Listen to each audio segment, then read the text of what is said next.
going to be doing what I guess I call base colors and painting. Actually, I haven't come up with names for all these things, so yeah, I'm just gonna show you a little example. So if you follow me on DeviantArt, you've seen a picture like this one. So you can see very like simple colors. Usually I don't even have shading at this stage, so I guess I saved it a little after I started. I've pretty much put where all the final colors are gonna be everything, and this was the line art. It's very like kind of a drab beginning part, and what it's gonna turn into is this, which is the painted version. A while back, my friend Dragon77123 asked me to make a tutorial on how I draw. I wasn't sure how serious the request that was, but I'm doing it. This was actually a planned second part like tutorial thing. In the first part I was focusing on line art, but I like made the video and it's actually pretty awful. I don't think I'll publicly upload that one. I really wasn't very good explaining it. The original video is like mostly me just going on rants about how I don't like doing line art. And the whole drawing that I made, like, I just didn't end up liking it, so I ended up drawing this new thing, and this is what I'm going to show you how to color. The only thing I'll summarize with my line art is I like to use the pencil tool, and I know you can't see it because of the weird way I film. I use a small brush or a small canvas because FireAlpaca has a tendency to crash, which is terrible. So I've managed to sort of avoid it by making smaller images. So if you look in, it gets pretty pixelated pretty quickly, but I'm not too picky. So I'm starting with just the flat colors right now. So I'm grabbing my colors from another document like a color sort of base. Usually I think of and mix my own colors myself, but today I'm just being lazy. So we're gonna make the color base. And every time I do something that maybe someone would want me to explain, I'll take a break. I mean, I'm just guessing with this one.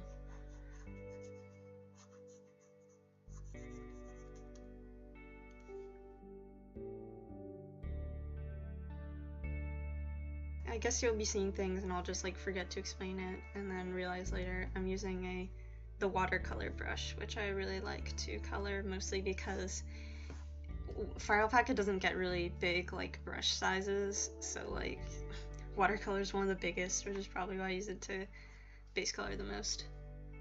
And usually it's good to kind of vary your skin tones in like skin, even though you might appear to have like a singular color, because I think it just looks better visually. Sometimes what I do is like with guys, they'll start to be developing facial hair, so depending on that, you might want to make one part of the face like darker or lighter. But sometimes I also do this effect with female characters just because I like the sort of contrast. I just kind of select the colors I make, but sometimes I'll like edit it a bit. Like let's say he's kind of fair-skinned, so maybe he gets sunburns, like some slight sunburns at the front of his face. Highlight that. Yeah, I guess I'm one of those stereotypical Tumblr people who like does the red nose thing. But I mean, people do get sunburns there pretty commonly, so I never found that whole thing weird. For some reason I want a bit more of a yellowish skin tone, so what I'm gonna do, add a new layer, flipping, which will make you only draw on the thing underneath, and man, I'm not liking this shade of yellow, but that's okay. Let's do a multiply, just a little bit, because I just wasn't too happy. Do an airbrush for like a gentler color sweep.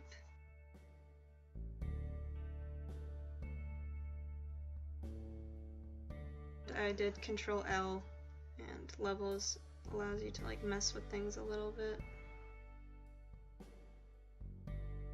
He's got that beautiful anime boy unrealistic hair color.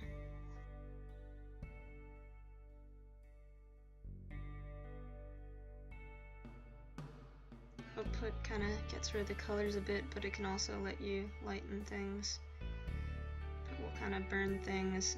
He's definitely like a fair-skinned kind of dude, so I'm trying to preserve that without just making a plain flat color. And because I've gotten rid of so much color, let's kind of redden his face again, because pale Okay, that's too much. Palish people, as I know, being one, kinda can reveal like blood flow and stuff a lot easier, which is embarrassing when you want to hide your emotions and people are like, oh, why are you blushing? I usually don't color guys' lips, which isn't actually realistic because guys have dark lips too, because I just like cartoons and crap. I don't draw it. And again, I don't draw girls with dark lips much either. I guess the animes have influenced me. Sometimes I don't like when I'm doing a gray. I'm doing a gray scarf right now. I don't really like to do a totally gray because it just feels kind of unrealistic, even though I haven't started environmentally shading. So you can't see, but I just have like a tiny bit to red because like I said, I don't like pure grays because that just wouldn't happen in nature. There's always like light influencing something. It's like, unless you want a sterile environment, you shouldn't do pure grays, and even if you're doing sterile, you might want to like do a kind of bluish gray.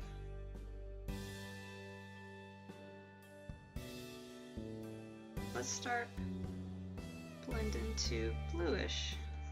You can see that slight change, but it's nice because it doesn't, I don't know if you can see that on your computer, like sometimes I do a bit of shading at this stage. Usually don't, because I can save that stuff for later.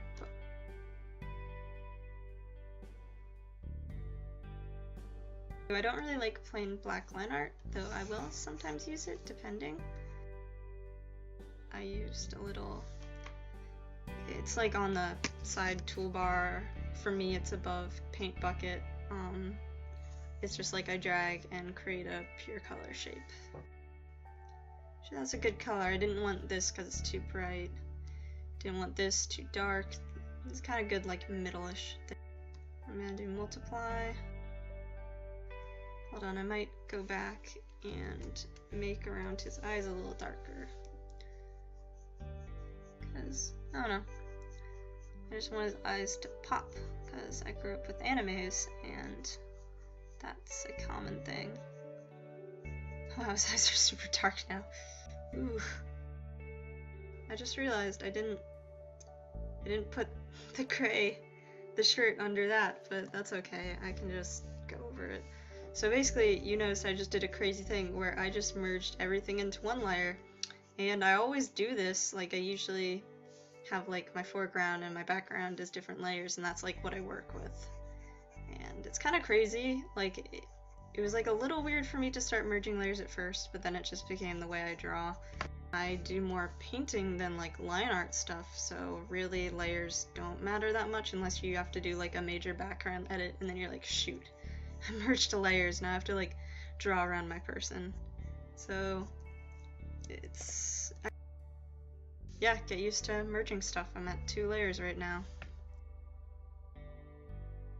This is the end of the first part.